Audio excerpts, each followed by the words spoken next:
오늘 사무엘 하 19장 내용, 특별히 40절까지의 내용으로 37번째 다윗 시리즈 말씀 나누도록 하겠습니다.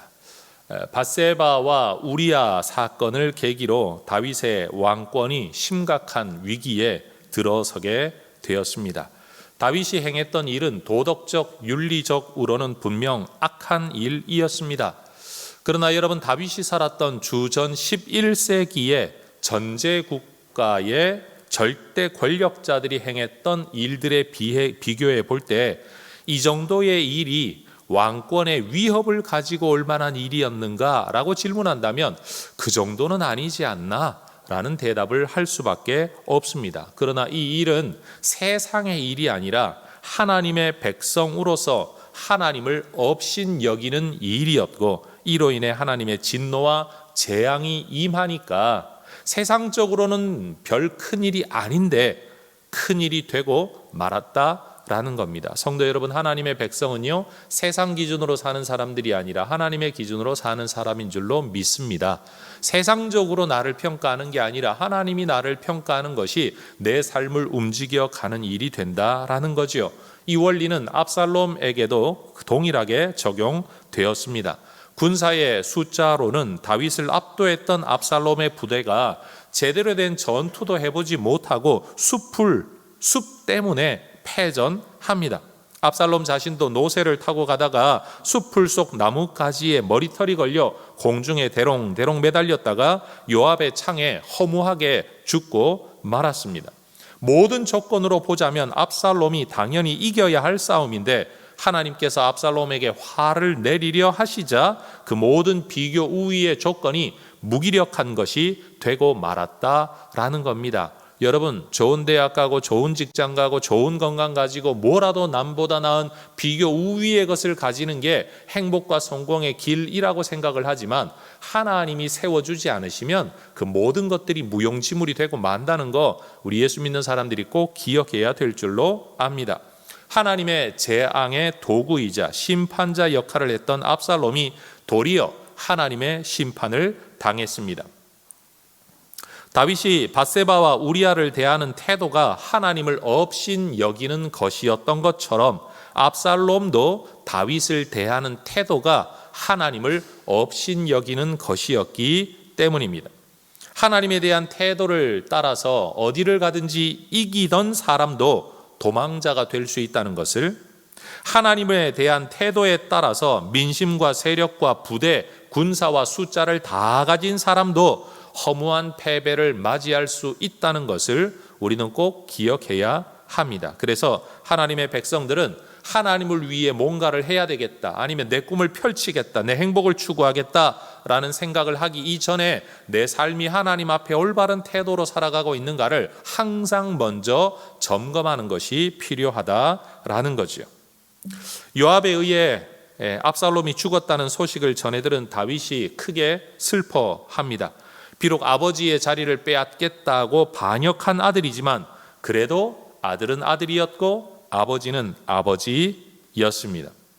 왕이 마음이 심히 아파서 슬픔과 눈물에 잠겨 있다는 소식이 전투를 마치고 귀환하는 요압의 부대에 전해졌습니다. 그러자 다윗을 위해 목숨 걸고 싸웠던 사람들로서는 반란군을 진압하고 전투에서 이긴 것이 도리어 민망한 일이 되고 말았습니다. 승전의 나팔 소리와 군중의 환호 가운데 개선해야 될 부대가 패전한 군인들처럼 얼굴도 제대로 들지 못하고 기가 죽어 슬금슬금 도망치듯 성으로 귀환했습니다. 다윗은 모든 군사들이 복귀할 때까지도 아들을 잃은 슬픔을 이겨내지 못하고 있었습니다. 왕으로서의 업무적 책임감보다도 아버지로서의 인간적 슬픔이 더 컸기 때문입니다.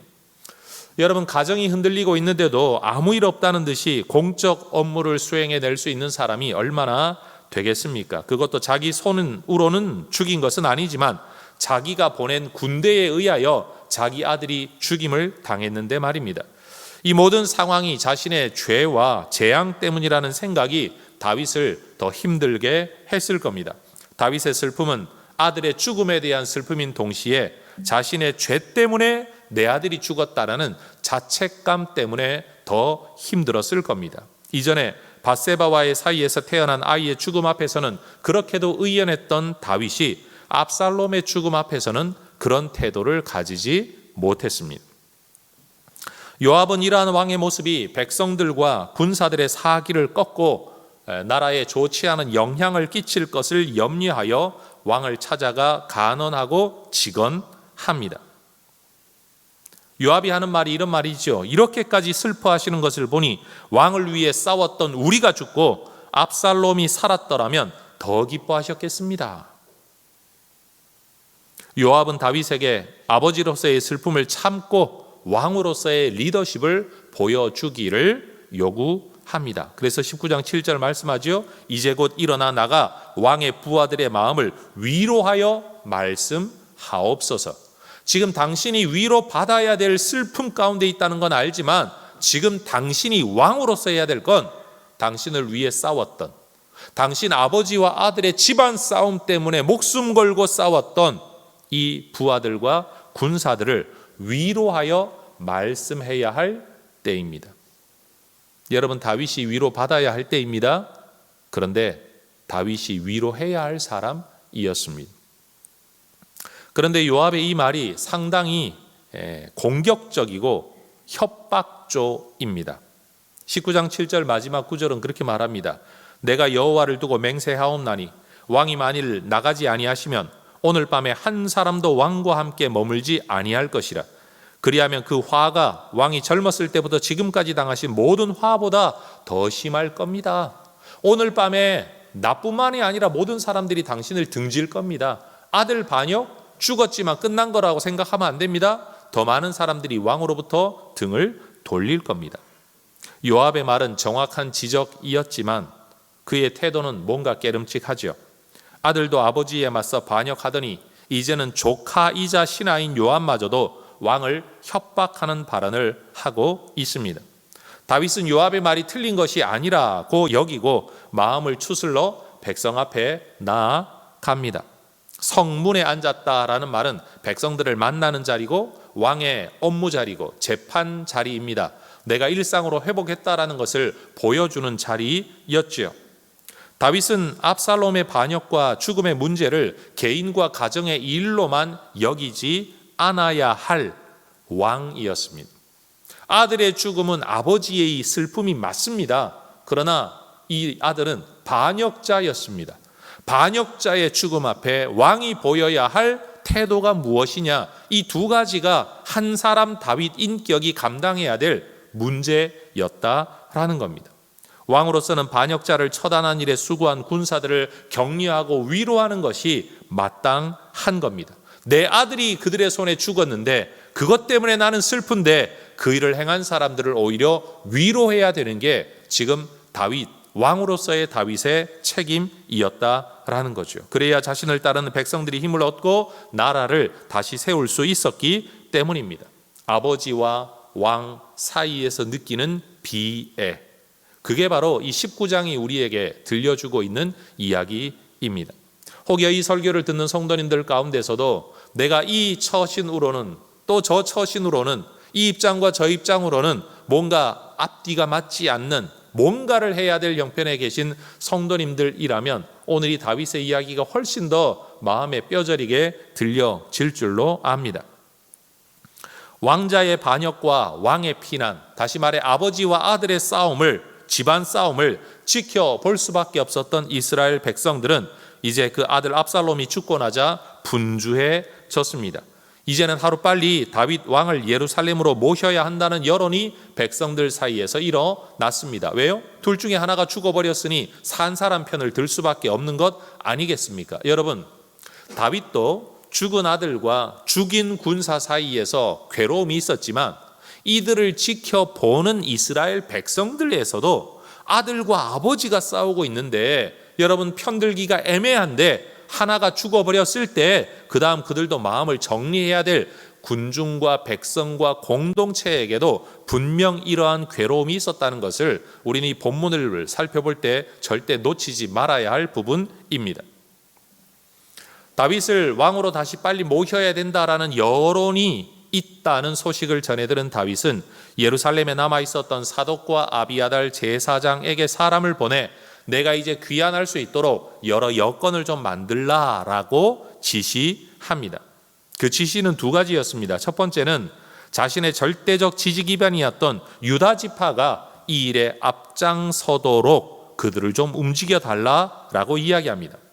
다윗은 자신과 같은 혈육 지파인 유다 사람들이 이전에 어떤 사람들보다도 자기를 먼저 왕으로 받아들여 주었던 것처럼 이번에 귀환할 때도 유다 지파가 제일 먼저 앞서서 자기를 좀 받아주면 좋겠다라고 뜻을 전하고 있는 거죠. 두 번째로 다윗은 압살롬의 군대 장관이었던 아마사를 내 지휘관으로 삼겠다, 그리고 그를 회유해달라고 제안을 합니다.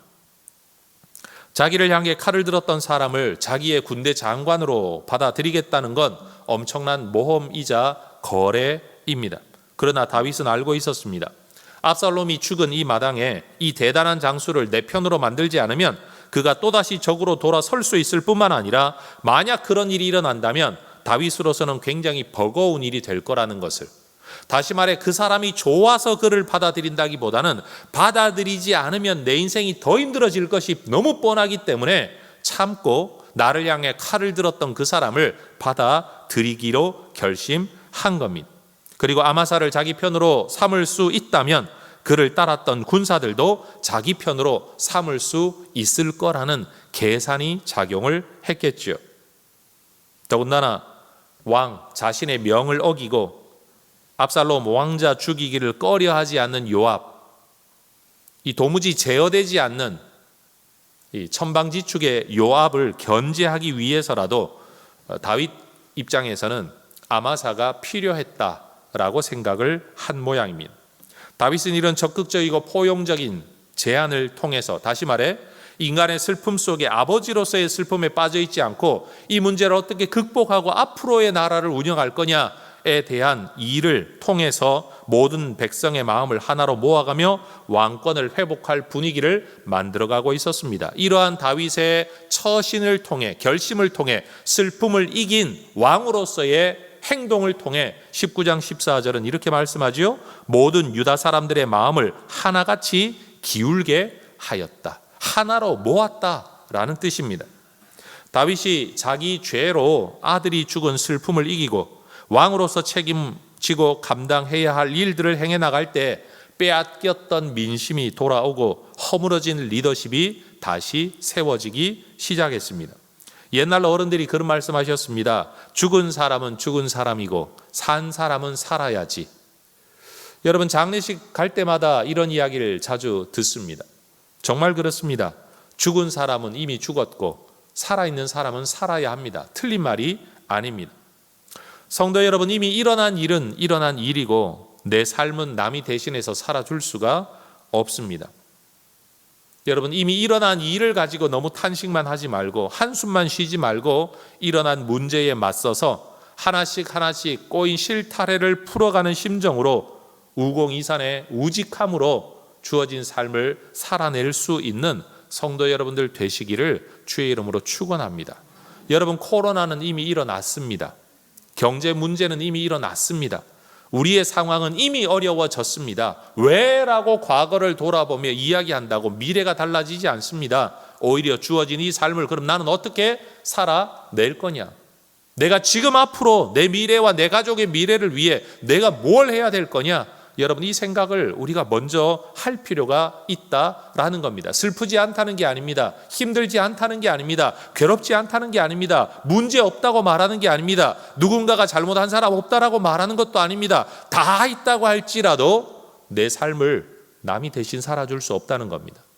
내 미래는 내 손에 달려있다는 사실입니다. 하나님 붙들고 일어나 내게 주어진 사명, 내게 주어진 삶을 살아내고 견뎌내는 게 필요하다라는 이야기를 저는 하고 싶은 겁니다.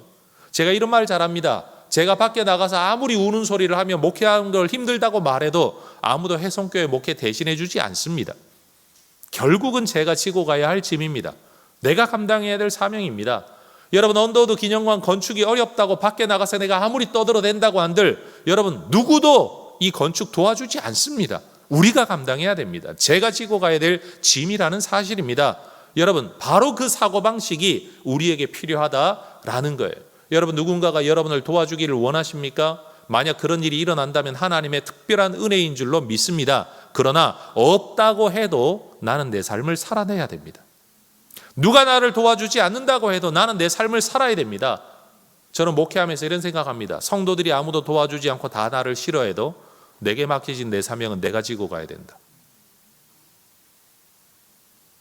여러분, 이것이 인생에 맞서는 우리의 마지막 밑바닥의 마음이 되어야 하지 않겠습니까? 다윗은 유다로 이제 귀환하게 되었습니다. 그리고 그 길에 압살롬을 피해 도망갈 때 만났던 사람들을 돌아오는 길에도 다시 만나게 됩니다.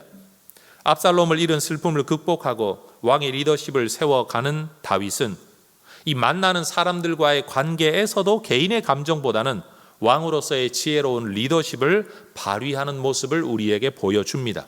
누구를 만났냐라는 상황 속에서 제가 지금 설교를 이어갈 텐데, 이 사람에게 다윗이 어떤 감정을 가지고 있었을까를 한번 생각해 보십시오. 그리고 그 감정을 그가 어떻게 대응하고 있는가라는 관점에서 한번 생각해 보십시오. 그것이 오늘 제가 설교를 이어가고 있는 메인 아이디어입니다. 그가 인간으로 가져야 될 마땅한 감정을, 그가 어떤 대의명분과 어떤 목적을 향해 어떻게 반응하고 어떻게 극복해 나가고 있는가라는 거지요. 피난길에서 돌아오는 다윗을 가장 먼저 맞으러 온 사람은 다윗의 피난길에 돌멩이 던지고 흙먼지 뿌리며 저주했던 시므이라는 인물입니다. 그는 자신이 얼마나 다윗을 심하게 모욕했는지 너무나 다 잘 알고 있었습니다. 그래서 그는 혼자서는 도저히 다윗을 찾으러 올 수가 없어서 베냐민 사람 1,000명이나 데리고 또 무비보셋의 재산 관리자였던 시바와 그의 가족들을 데리고 다윗에게 나옵니다. 전부 다 베냐민 지파 사람들입니다. 이렇게 많은 사람이 시므이를 따라 나올 수 있었다는 것은 그가 이 베냐민 지파 안에서 엄청난 영향력을 가지고 있었던 사람이라는 것을, 단순히 일개 시민으로서 다윗을 저주했던 게 아니라는 것을 우리는 알 수 있습니다. 다윗 앞에 나온 그는 다윗 앞에 엎드려 용서를 구하죠. 19장 18절 이하에 이런 구절이 있습니다. 게라의 아들 시므이가 왕 앞에 엎드려 왕께 아뢰되 내 주여 원하건대 내게 죄를 돌리지 마옵소서. 내 주 왕께서 예루살렘에서 나오시던 날에 종의 패역한 일을 기억하지 마시오며 왕의 마음에 두지 마옵소서. 왕의 종 내가 범죄한 줄 아옵기에 오늘 요셉의 온 족속 중 내가 먼저 내려와서 내 주 왕을 영접하나이다. 여러분, 질문 한번 해보겠습니다. 나의 패역한 죄를 기억하지 마옵소서 그런다고 기억이 잊어집니까?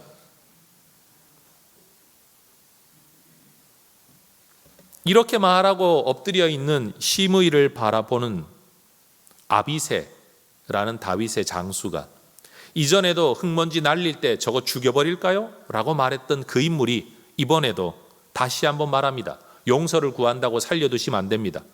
그럼 앞으로 저놈이 또 무슨 짓을 할지도 모릅니다. 앞으로 왕에게 저런 짓을 행하는 사람들을 살려준다고 하면 어떤 인물이 왕을 또 반역할지 모릅니다. 라고 또 죽여버리자라고 또 이야기합니다. 그러나 다윗은 이전에도 내버려 둬라 라고 말렸던 것처럼 이번에도 내버려 두라고 말립니다. 그리고는 시므이에게 내가 너 죽이지 않겠다 라고 약속합니다. 여러분, 개인의 감정으로 한다면이야 그놈 죽여버리겠다고 나서는 아비새가 얼마나 고마웠겠습니까? 말은 하지 않았겠지만 속으로는 그래, 내 마음이 네 마음이다, 네 마음이 내 마음이다, 나 저놈 진짜 죽여버리고 싶다, 꼴도 보기 싫다, 아마 그랬을 겁니다. 그러나 나라를 생각하면 왕으로서는 그럴 수 없는 겁니다. 개인으로서는 감정이 있습니다. 근데 왕으로서는 그럴 수가 없는 겁니다. 사울이 속했던 베냐민 사람들을 품어내고 왕국을 다시 안정시키기 위해서라도 다윗은 이 괘씸함을, 분노를 참아야만 했던 겁니다. 여러분도 그런 때가 있지 않습니까? 마음으로는 확 뒤집어 놓아야 맞는데 교회를 생각하면, 집안을 생각하면, 회사를 생각하면, 상황을 생각하면, 공동체를 생각하면, 앞날을 생각하면 내가 참아야 할 때가 있지 않습니까? 여러분, 다윗이 지금 마음의 감정이 야, 이제 내가 왕으로 돌아가니까 너무 좋다, 그러니 뭐든지 용서할 수 있다, 그 마음이 절대 아닌 겁니다. 왕으로 돌아가는 건 좋은 일이지만 돌아가서 살아야 할 삶을 생각하면 지금 이 문제는요, 죽여서 해결될 문제가 아니라 살려야 될 문제인 겁니다. 언제 베냐민 지파가 또다시 나에게 반역의 칼을 들지 알 수 없는데, 여러분, 여기서 시므이를 죽여버리면 이 지파 사람들의 마음을 잃어버리는 겁니다. 지금 당장이야 머리를 숙이겠지만 돌아서서 말하겠죠. 역시 다윗은 안 돼. 여러분, 삶을 살다가 보면 그럴 때가 있습니다. 내 마음대로 내 뜻대로 안 될 때, 하지 말아야 할 때 말입니다. 피난길에 돌아오는 다윗을 맞으러 나온 두 번째 인물은 압살롬의 아들이었던 무비보셋입니다. 이전에 시바라는 이 무비보셋의 재산 관리자였던 인물이 다윗에게 이런 일종의, 제가 볼 때는 거짓말을 했습니다. 16장 13절에 왕이 이르되, 도망갈 때 이야기입니다. 다윗이 도망갈 때 이 시바가 앞에 나왔으니까 야, 네 주인은 어디 가고 너만 나왔냐? 라고 물은 거죠. 내 주인의 아들이 어디 있느냐 하니 시바가 왕께 아뢰되 예루살렘에 있는데 그가 말하기를 이스라엘 족속이 오늘 내 아버지의 나라를 내게 돌리리라 라고 말하고 있습니다. 다윗이 도망가는 모습을 보면서 야, 이제는 이스라엘 지파들이 다 일어나서 다윗과 압살롬 싹 다 없애버리고 사울의 나라를 다시 그의 아들 자손인 그에게 돌리게 될 거다라고 말하고 있다라고 거짓말을 한 겁니다.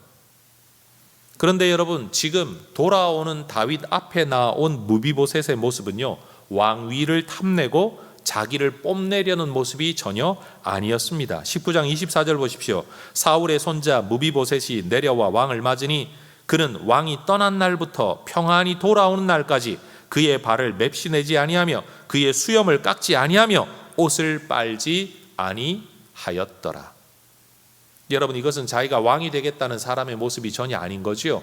오히려 다윗에게 대한 슬픔을, 다윗의 고난에 따라가지는 못하지만 참여하고 있는 모습을, 도망하는 사람이 보여준 그 모습을 내 집에서 살아가고 있었던 인물이 바로 무비보셋이라는 겁니다.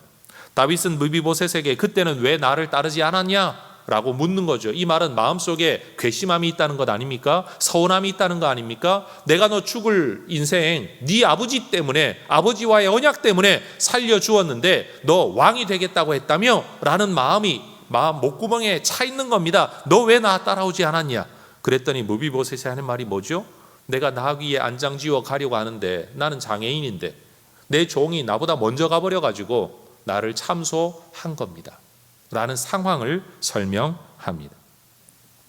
그러면서도 무비보셋은 그 억울함, 그 시바라는 인물에 대한 억울함에도 불구하고 다윗의 처분을 따르겠다라고 이렇게 말합니다. 27절 8절 내 주 왕께서는 하나님의 사자와 같으시니 왕의 처분대로 하옵소서. 내 아버지의 온 집이 내 주 왕 앞에서는 다만 죽을 사람이 되지 아니하였나이까? 그러나 종을 왕의 상에서 음식 먹는 자 가운데 두셨사오니 내게 아직 무슨 공의가 있어서 다시 왕께 부르짖을 수 있겠습니까? 종을 왕의 상에서 먹는 사람으로 삼아 주셨는데 내가 뭘 더 구할 수 있겠습니까? 사실 이 고백은 다윗이 하나님 앞에서 했어야 할 고백입니다. 목자를 왕으로 삼아 주셨는데 내가 뭘 더 구할 게 있겠습니까? 부하의 아내를 탐내거나 겁탈하거나 죽이거나 하지 않았어야죠. 심지어 하나님도 그렇게 말씀하지 않았습니까? 네게 부족한 게 있을 것 같으면 이것저것 내가 더 줬을 거다. 죽어야 할 종을 왕의 상에서 먹는 자로 삼아 주셨으니 뭘 더 구하겠습니까? 무비보셋의 이 말을 통해서 여러분, 다윗의 죄가, 잘못된 태도가 더 드러나는 겁니다. 목자를 왕으로 삼아 주었는데 그는 더 구한 겁니다. 하나님이 주시지 않은 것까지, 부하의 아내까지, 부하의 목숨까지 그는 구했다라는 거죠. 여러분, 어쩌면 오늘 우리가 이 구절을 묵상해야 될 겁니다. 죽을 자를 하나님의 자녀 삼아 주셨는데 뭘 더 구하겠습니까? 라고 살아야 할 우리가 마치 다윗처럼 목자를 왕으로 삼아 주셨는데 하나님이 허락하지 않은 것을 얻기 위해 죄를 범하는, 악행을 범하는 자리에 나아가지 않아야 할 거라는 거죠. 이전에 다급히 도망하던 길에 시바의 말만 듣고 무비보셋의 재산을 시바에게 다 넘겨버렸던 다윗은 지금 이 이야기를 듣고 나자 처신하기가 굉장히 난처해졌습니다. 아, 내가 실수했구나, 성급했구나 깨달았겠죠. 시바와 무비보셋의 말 자체 가운데 뭐가 거짓말이다라고 성경은 말하고 있지는 않습니다. 그러나 24절이 기록하고 있는 그가 왕이 돌아올 때까지 맵시내지 않고 수염 깎지 않고 옷을 빨지 않았다라고 성경의 기록자가 이것을 사실로 기록하고 있는 것은 결국 시바가 재산을 탐내어 주인을 모욕하고 속였다라는 것이고 다윗도 속았다는 것을 이야기하고 있는 거죠.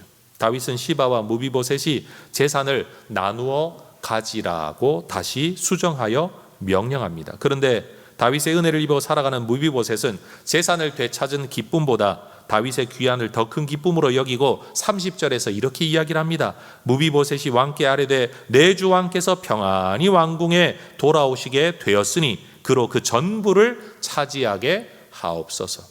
난 재산 필요 없습니다. 왕이 오셨으면 충분합니다. 이전에 우리아가 다윗에 대하여 그러했던 것처럼 무비보셋도 다윗에게 너무 충성스러웠습니다. 그 마음이 온전하였습니다. 본문에 나타나는 이 무비보셋의 모습은 오늘날 우리 그리스도인들이 가져야 할 믿음의 올바른 태도가 어떠해야 하는가를 보여주는 정말 좋은 모델인 것 같습니다. 오늘 이 설교가 마치고 나더라도 오늘 댁에 가시면 이 무비보셋만을 가지고 여러분 그가 했던 말만을 가지고 꼭 한번 큐티도 하시고 묵상도 해 보시기를 제가 한번 권해드리고 싶습니다. 피난길에서 돌아오는 다윗을 맞으러 나온 세 번째 인물은 도망하는 다윗을 물질적으로 후원했던 길르앗의 부유한 지주 바르실레라는 인물입니다. 그는 나이가 80세라고 성경이 말하고 있죠. 그가 예루살렘으로 복귀하는 다윗을 이제 배웅하기 위해 먼 길을 따라 내려왔습니다. 다윗은 어려울 때 자신을 도와준 바르실레에게 고마움을 표현하기 위해 자기와 함께 예루살렘으로 동행할 것을 요청합니다. 이전에 다윗이 도망자 신세일 때는 바르실레가 다윗을 공개했지만 이제는 왕의 자리로 돌아가는 다윗이 바르실레를 돌보고 보살필 것입니다. 그런데 바르실레가 다윗의 호의를 완곡히 거절합니다. 왕이시여, 이제는 삶의 마무리를 준비해야 될 내가 무슨 영화를 누리겠다고 왕에게 짐이 되는 길을 떠나겠습니까? 그저 왕을 섬길 수 있었던 것에 감사할 뿐 상은 필요 없습니다.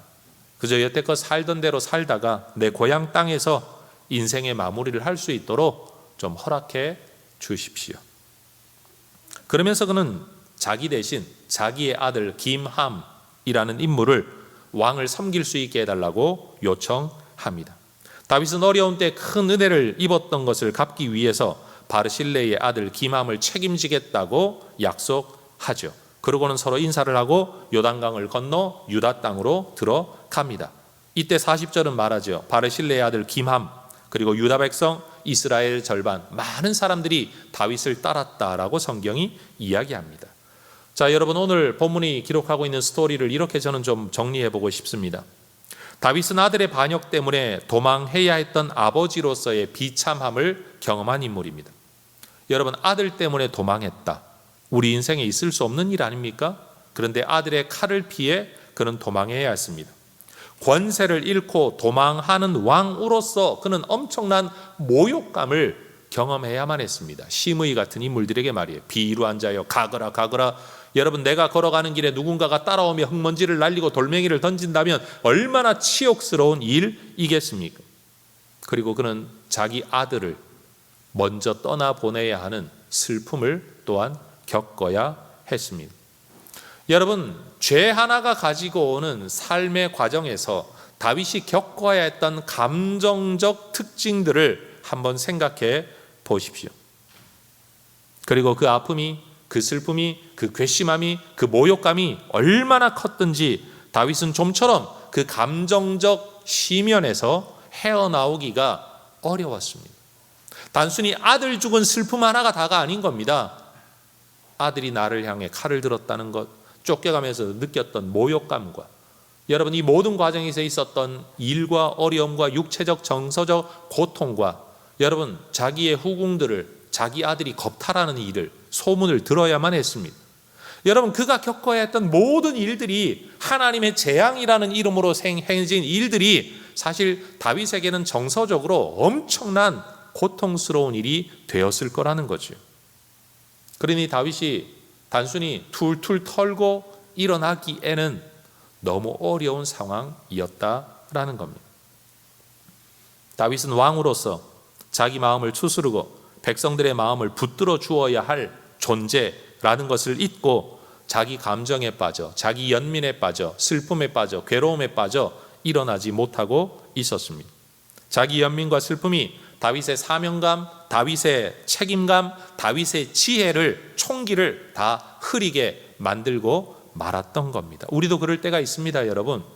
문제가 하나만 찾아오면 이겨낼 만합니다. 맞서 싸울 만합니다. 그런데 여러분 문제가 2개가 되고 3개가 되고 4개가 되고요. 이 사람에게서 여기에서 저 사람에게서 저기에서 문제를 만나게 되면 여러분 나중에는 일어설 의욕이 없을 때가 있습니다. 때때로 그럴 때 옆에서 직언해 줄 필요가 있습니다. 좀 마음이 괴롭더라도 일어서라고 이야기해 줄 사람이 사실은 필요합니다. 집안에 틀어박혀 두문불출하면서 자기 감정에 빠져서 여러분 먹지도 않고 여러분 예배고 뭐고 모든 것들을 패하는 어떤 성도들이 여러분 주변에 있다면 여러분 들어가서 끄집어내 주어야 합니다. 집에서 끄집어내는 게 아니라 그의 감정에서 그의 상황에서 이끌어내주는 하나님의 사람이 필요하다라는 겁니다. 그런데 정말로 중요한 점은 비록 이 모든 일이 하나님의 재앙 때문에 일어난 일이지만 그럼에도 불구하고 하나님께서는 다윗의 왕권을 완전히 빼앗지는 않으셨다는 겁니다. 그건 하나님의 뜻이 아니었습니다. 그렇게까지 하려고 하지는 않으셨다는 겁니다. 다시 말해 내가 빼앗길 것 같은 위기 속에 있긴 하지만 하나님은 이걸 빼앗기를 원치 않으셨다는 겁니다. 다윗은 자신의 부족함과 부끄러움과 비참함과 모욕감과 슬픔과 자괴감을 무릅쓰고 왕으로 살아야 합니다. 그런데 이전의 왕과는 다릅니다. 영화로운 왕이 아닙니다. 형통한 왕이 아닙니다. 모든 굴욕과 모욕감 속에서 왕으로 살아내어야 하는 겁니다. 하나님께서 맡기신 일을 위해 자신의 감정을 이겨내고 버텨내고 살아내어야 했다라는 말입니다. 비록 극심한 슬픔과 재난이 닥치더라도 주저앉아 슬퍼하며 울고만 있을 수는 없었다라는 말입니다. 왜요? 왕위를 빼앗긴 게 아니기 때문에, 하나님이 왕위를 뺏어가신 게 아니기 때문에, 여전히 하나님이 그를 왕으로 살려두시고 왕의 역할을 하게 하시기 때문에 왕으로 살기 위해 일어서야 했다라는 겁니다. 아랫사람에게 모진 말을 들어야 하고 사람들이 배신하고 떠나가고 있었지만 자신이 해야 할 일을 지켜야 할 사명을 위해서 그는 일어서야 했습니다. 오늘 우리도 살아가는 동안 너무나도 큰 감정적 고통 때문에, 너무나도 긴 문제, 해결되지 않는 문제 때문에, 도무지 길이 보이지 않는 답답함 때문에 일상을 받아들여 살아갈 의욕과 힘을 잃어버릴 때가 누구에게나 있습니다. 모든 일이 귀찮게 느껴지고 만사가 짜증스럽고 하던 일을 다 놓아버리고 싶고 에라 모르겠다 하고 싶은 마음이 모든 걸 포기하고 싶을 때가 우리에게 있을 수 있습니다. 그러나 그때 우리는 다윗처럼 삶과 역할과 사명을 붙들고 일어서야 합니다. 주저앉으면 죽는 길 외에 없기 때문입니다. 여러분 지금 인생이 너무 힘들다라고 생각하다가 보면 야 이보다 더 나빠질 수 없어, 이보다 더 많이 빼앗길 게 뭐가 있겠어? 라고 생각할 때가 있지만 여러분 죄송하지만 그거 순진한 생각입니다. 이보다 더 나빠질 수 없어 라고 말하지만 더 나빠질 수 있습니다. 이만큼 뺏겼는데 뭘 더 뺏겨 하는데요? 더 뺏길 게 있습니다. 그렇기 때문에 일어서야 됩니다. 주저앉으면 안 됩니다. 포기하면 안 됩니다. 믿음을 붙들고 태도를 고치고 하나님께서 내게 맡기신 삶, 하나님이 정말로 내 삶을 걷어가시기 이전까지는 주어진 삶을 사는 게 우리의 사명입니다. 하나님이 내게 맡기신 사명을 하나님이 빼앗아 가시기 이전까지는 그 사명을 위해 살아내야 하는 겁니다. 슬픔을 가지고 내 아들 죽었다는 슬픔이 있지만, 내 죄에 대한 연민이 있지만 빨리 일어나 나가서 왕의 역할을 하십시오. 우리 성도 여러분, 이런 삶의 자리로 다시 일어서시기를 저는 간곡히 부탁드리고 싶습니다. 내 감정, 아픔, 괴로움, 슬픔, 모든 어려움이 있지만 여러분, 하나님 말씀하십니다. 그래, 너 힘든 줄 내가 안다. 그런데 네가 위로해야 될 사람들이 있다. 네가 해야 할 일이 있다. 맥 놓고 주저앉지 말고 일어서서 가야 할 길 가고 해야 할 일 하고 사람 세우고 사명 감당하고 네 삶을 살아내는 거, 내가 원하는 게 그거다. 네가 원치 않는 삶을 네가 살아가고 있다고 할지라도 거기에서 네가 가져야 할 태도가 무엇인가를 네가 생각했으면 좋겠다. 여러분, 오늘 본문 속에 다윗이 겪었던 감정 한번 생각해 보십시오. 얼마나 슬픕니까? 얼마나 마음에 분노, 괘씸함, 서운 섭섭함, 그리고 누군가에게는 또 고마움이라는 마음도 있었을 겁니다. 그러나 그 모든 감정, 그 모든 상황 속에서도 하나님은 그를 다시 왕의 길로 걷게 하시고 다윗은 그 삶을 살아내어야 했는데 또 지혜롭게 잘 이겨내었습니다. 여러분, 믿음의 길 어려운 가운데도 잘 걸어가시는 저와 여러분 될 수 있기를 주의 이름으로 축원합니다. 기도하겠습니다.